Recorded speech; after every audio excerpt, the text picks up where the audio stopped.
12 Years a Slave took home the big award last night for Best Picture.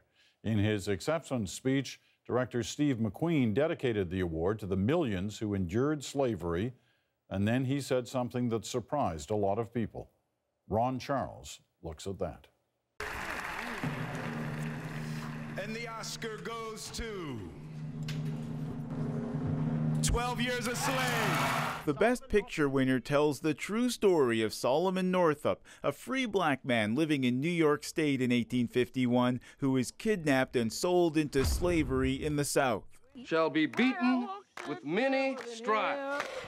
While the brutal slavery depicted in the film may have been long abolished, in accepting the Oscar last night, filmmaker Steve McQueen made sure to highlight just how much slavery still does exist around the world. I dedicate this award to all the people who have endured slavery and the 21 million people who still suffer slavery today. Thank you very much. Thank you. Thank you.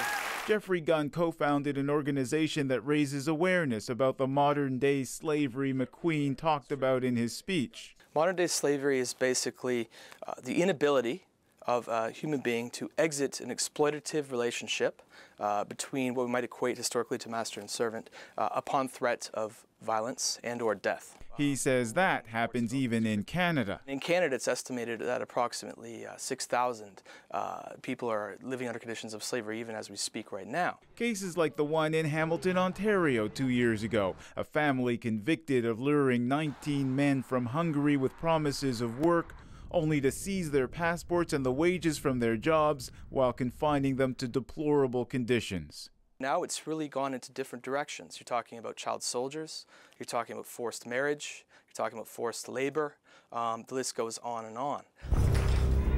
But it's the unrelenting cruelty in 12 Years a Slave that catches the attention of audiences. Audiences activists hope will make that link from the past to the present.